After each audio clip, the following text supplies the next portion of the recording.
بسم اللہ الرحمن الرحیم۔ وہ معزز تھے زمانے میں مسلمہ ہو کر، وہ معزز تھے زمانے میں مسلمہ ہو کر، اور ہم خوار ہوئے تارک قرآن ہو کر۔ معزز سامعین و حاضرین، السلام علیکم ورحمۃ اللہ وبرکاتہ۔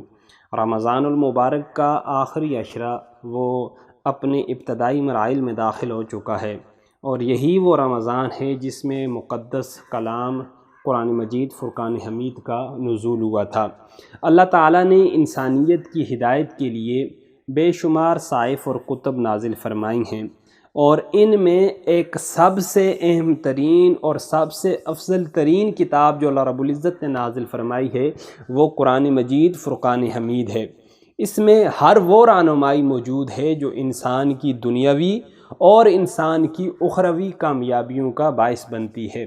اللہ رب العزت کے پیارے حبیب حضرت محمد مصطفیٰ صلی اللہ علیہ وآلہ وسلم نے کیا خوب ارشاد فرمایا، فضل کلام اللہ علی سائر الکلام کفضل اللہ علی خلقہ، کہ اللہ رب العزت کے کلام کی فضیلت دوسرے تمام کلاموں پر ایسی ہے جیسے خود اللہ رب العزت کی فضیلت تمام مخلوقات کے اوپر ہے۔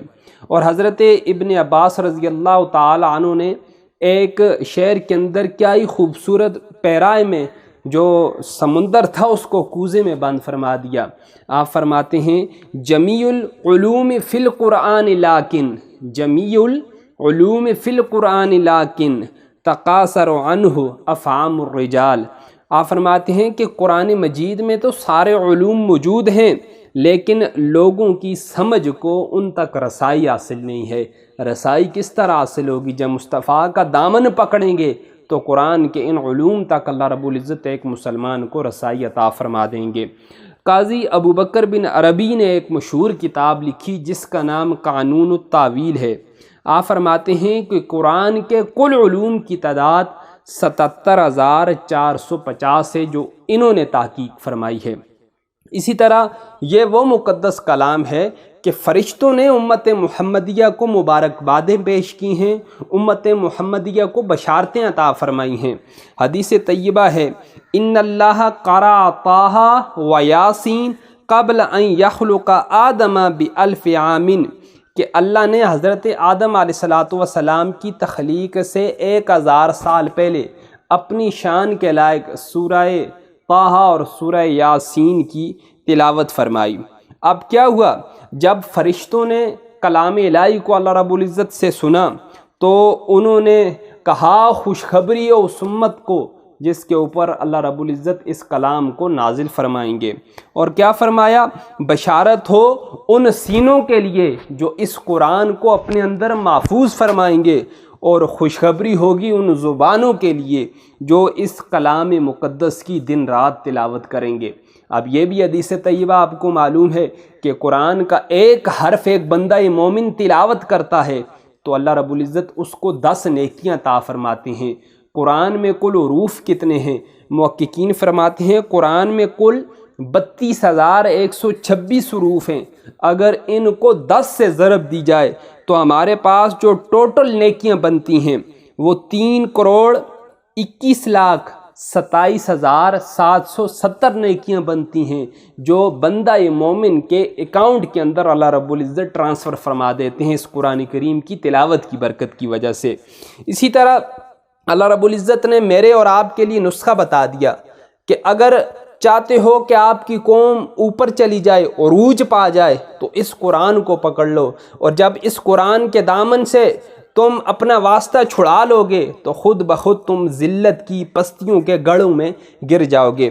اب حدیث طیبہ ہے، قال عمر اما نبیکم قد قال ان اللہ یرفع بہذا الکتاب اقواما وَيَدَعُ بِهِ آخرین۔ حضرت عمر فرماتے ہیں کہ آقا علیہ السلام نے ارشاد فرمایا کہ اللہ پاک اس قرآن کی برکت سے بہت سی قوموں کو عروج عطا فرمائے گا، اور وہ قومیں جو اس سے پیٹھ پھیر لیں گی ان کو اللہ ذلتوں پستیوں کے گڑھوں میں ڈال دے گا۔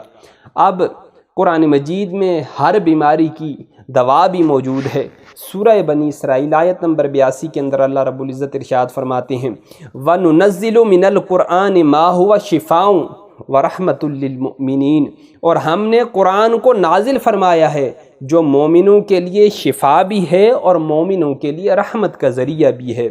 اسی طرح سنن ابو داؤد کی ایک حدیث طیبہ بھی ہے کہ آج ہر انسان پریشانی کا شکار ہے، آج ہر انسان سکون قلب کی تلاش میں ہے۔ اللہ نے نسخہ عطا فرما دیا، فرمایا اگر سکون قلب چاہتے ہو تو پیارے مصطفیٰ ان کو بتا دیں۔ مصطفیٰ کیا فرماتے ہیں؟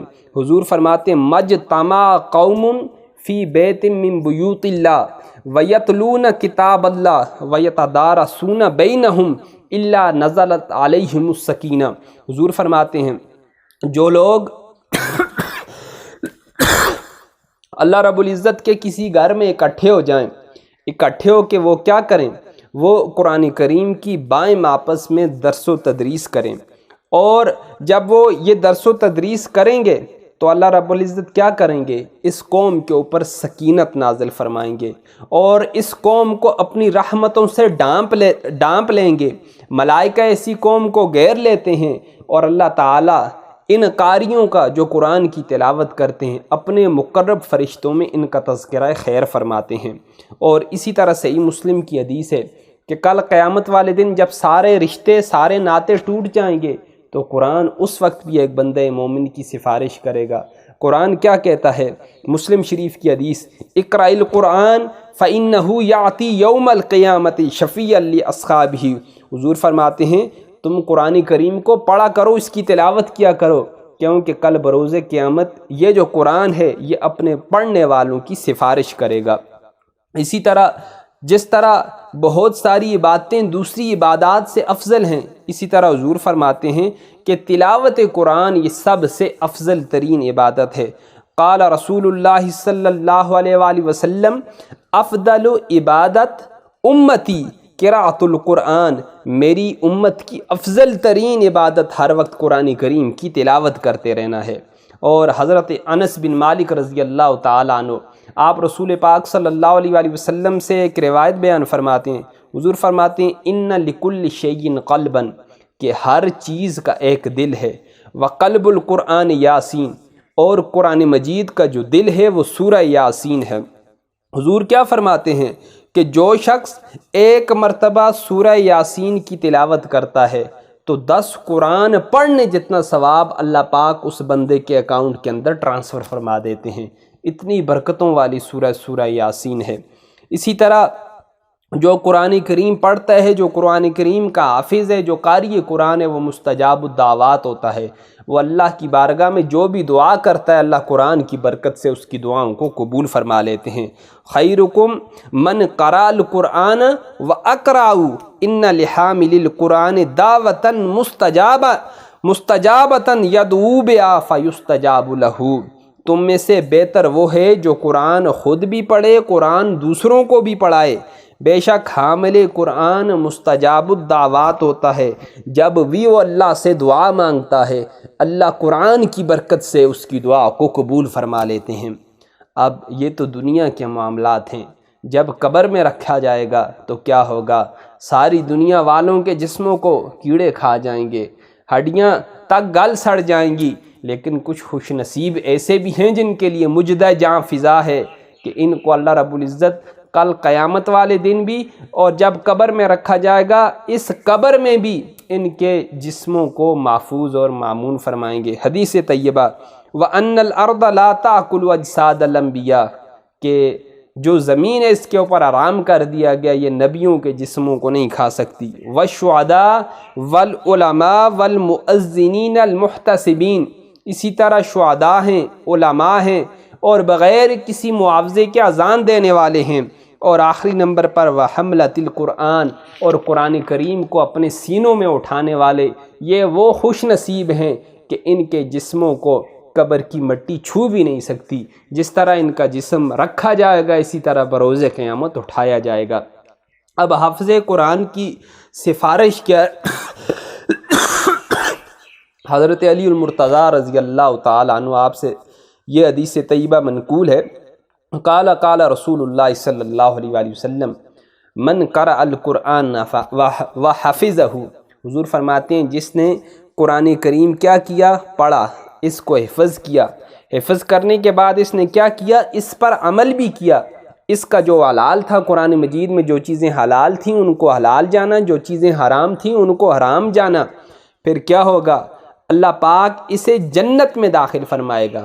قرآن پڑھنے کی برکت سے، یہ قاری قرآن اس کے اوپر عمل کرنے کی برکت سے تو جنت میں جائے گا ہی جائے گا۔ اس کے ساتھ اس کو اور کیا ایک اعزاز دیا جائے گا کہ اس کے خاندان کے ایسے 10 اشخاص کہ جن کے اوپر جہنم کی آگ واجب ہو چکی ہوگی، اس قاری قرآن کی سفارش کی برکت سے اللہ پاک اس کے خاندان کے 10 افراد کو جہنم سے نکال کے جنت میں داخل فرما دیں گے۔